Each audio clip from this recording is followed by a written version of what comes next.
fills with compassion, determination, and knowledge. Knowledge! But wait, there's more! Not just knowledge, but also Identify the difficult words used in grade 3 materials. Oh. oh.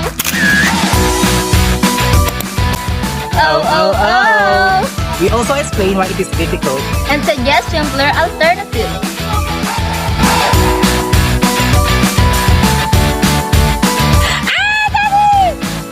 And last, we decide if to confuse or help the students. With helping or hinders! Language Reality Check! Ngayong nakapili na kami ng may hirap na salita galing sa libro, mag-i-interview kami ng dalawang bata kung naiintindihan nila. Hello mga bata! Kamusta kayo? Okay lang po. Pwede bang malaman ano ang pangalan nyo? Okay, ang pangalan mo, bebe? Ikaw? CJ. Okay. Anong grade nyo ng dalawa? Grade 3. Grade 3. Okay, mga bata. Mayroon kaming 5 tanong na inihanda para sa inyo. Tatanungin namin kayo kung naiintindihan nyo ba. Ang sagot ay hindi at oo. Ang unang salita ay taluntunan. Naiintindihan mo ba ang taluntunan? Oo or hindi? Ikaw?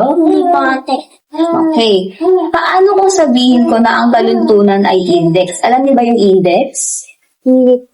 Ikaw? Okay. Ito ang index. Naiintindihan na? Okay. Ang kasunod naman na salita ay karimlan. Naiintindihan mo ba ang karimlan? Ikaw? Naiintindihan mo ang karimlan? Okay.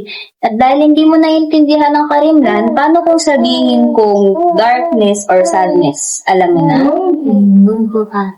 Okay. Ang sunod naman na salita ay pinakamapagmahal. Alam ang pinakamapagmahal? Okay. Alam ang pinakamapagmahal. Ang ibig sabihin ng pinakamapagmahal sa English ay love me. Alam niyo ang love me? Okay. Ang sunod pang salita ay palaran. Alam ang salitang palaran? Hindi po ate. Ikaw, alam mo? Paano pag sinabi kong swerte? Lucky. Alam niyo ang swerte at lucky? Opo. Okay. Ang huli naman nating salita ay isinadlak. Alam mo ba ang isinadlak? Hindi po ate. Ikaw? Hindi po ate. Paano pag sinabi kong ibinato or isinut? Naintindihan niyo? Opo ate. Okay. Ayan, base sa interview na aming ginawa, Napansin namin na mahirap ang mga salita na ginamit sa material. Based on the interview and analysis, we conclude that the learning materials need improvement and update.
Aming tanging ina!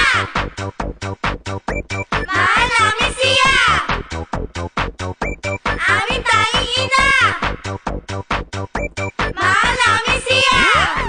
Mula nang mabiyuda sa 3 kong papa, pati maging ama, ay pinapilan ko na sa anak kong sandusena. La, ano yung nagawa mo? Lo, si mama. Kanina ko pa binigay yan sa'yo, di ba? Ba't wala ka pang sagot? Cellphone ka ng cellphone. Ano ba meron sa cellphone na yan, ha? Ito na nga, sasagutan na nga. Dapat lang, dapat kanina pa eh. Ano ba? Wala ka pa naumpisahan dyan? Hindi ko nga po maintindihan to. Basahin mo, sige. Aklat, taluntunan o indise, glossary at bibliografiya. O, ano hindi mo maintindihan dyan? Etong taluntunan. Taluntunan? Taluntunan!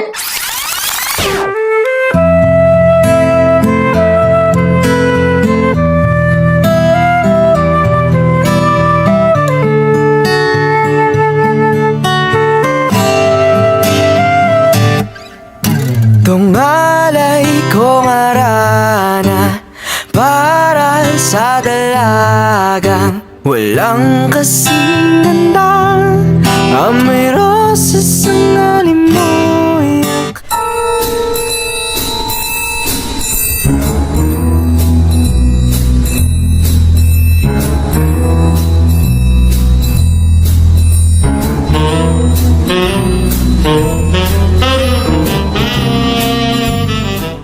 Hi mga bata! Ako to, si Detective Mariel. At for today's video, ipapaliwanag ko lahat ng mga ito. Ano nga ba ang ibig sabihin ng taluntunan sa English? Ang ibig sabihin niya ay guideline. Guideline? Guideline ng libro. At ang alternatibo naman niya ay gabay. Gabay! Gabay! Gabay! Sino ka? Binibini! Saan ka galing? Sino ka? Manloloob! May manloloob sa aming bahay! Te, tinutungan nga mo dyan. Huwag mo sabihing drain ka na, kakastart pa lang natin. Sister, 19 years na siyang tuyot. Di ko kasi maintindihan to. Saan planeta ba galing to? Lubhang sinamantala ang kayamanan ko sa Karimlan. Ako ay isinadlak ninyo. Ano ba ang Karimlan?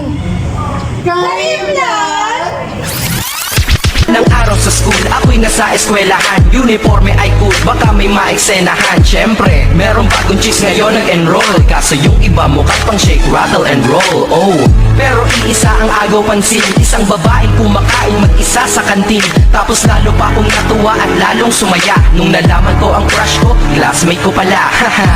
Ngayon nga madiskartehan, wala akong pake kung magtaray o mag-inartehan. Basta gusto ko lang sabihin salitang nakakasado. Sa exam ng puso ko, alam mo ba ikay pasado? Pero teka lang, pangalan mo di ko pa alam. Hoy, isa wag kang maingay! Mahimik ka ma'am. Anyway, di ko pa rin alam pangalan mong banal. Pero pwede ba, tawag ko na lang sa'yo mahal. Unang araw pa lang minahan na kita. Bakit ba ganito ang aking nadama? Di man kita lubusan pagkilala. Eh ano naman, basta mahal kita.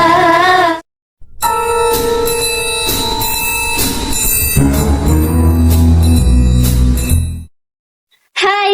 Ako ulit to, si Detective Mariel. Karimlan! Ano nga bang ibig sabihin ng Karimlan? Ang Karimlan ay isang poet. Poet! Isang poet word na ang ibig sabihin ay kadiliman. Yeah, ganyan yung buhay ko nang iniwan niya ako. In English, darkness! At ang alternatibo naman na salita niya ay dilim o kadiliman. Di ba nga?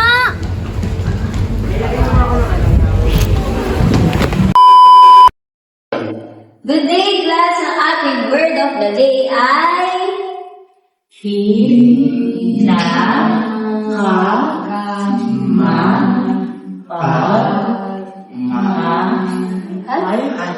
Pinakamagmahal? Di ba English tayo? Ginagawa ng dito. Ano yun? Ate mo!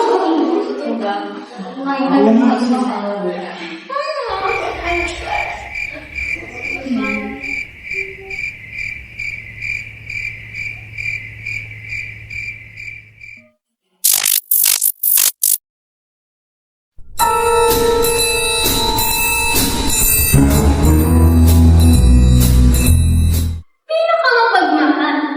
Ano nga ba ang pinakamapagmahal? Ito ay naglalarawan sa isang taong nag-aaruga. In English, this is most loving you. That's why I love you. At ang alternatibong salita naman niya ay pinakamabait. Kaya mo, sino pa ba, di ba?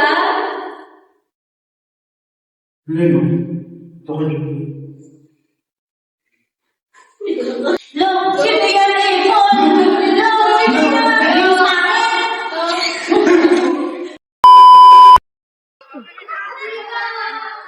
Te, may assignment Oh. Anong oo ka dyan? Baliw. Pag di ka pa gumawa ng assignment, magkikita kayo ni sir. Go, Charing. Tingin nga. Eto babasahin ko ha. Ikaw ay pinagpala sa magandang palaran. Ngunit sa karimlan, ako ay sinadlak ninyo. Palaran? Isinadlak? Palaran? Isinadlak?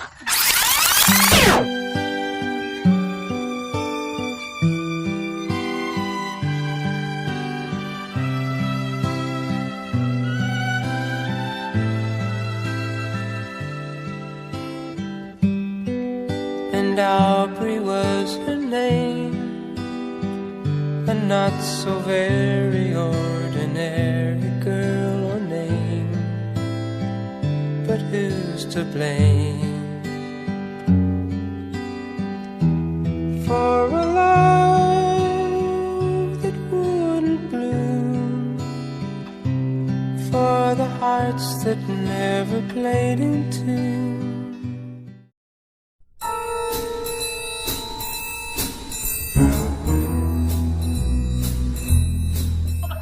Palaran. Palaran from the root word palad. Palad! Ang ibig sabihin nito ay pinagpala. Gaya ko. O kapalaran. Kapalaran nating dalawa. At ang alternatibong salita naman niya ay maswerte. Yeah, maswerte ka kapag sa akin ka napunta. In English is lucky. Lucky me. Isinadlak. Isinadlak, ang ibig sabihin nito ay isang bagay na mahirap o masama. At ang alternatibong salita naman niya ay itinulak. O in English is push. Push. Push. Push. Aray, ano? Tara. The winner takes it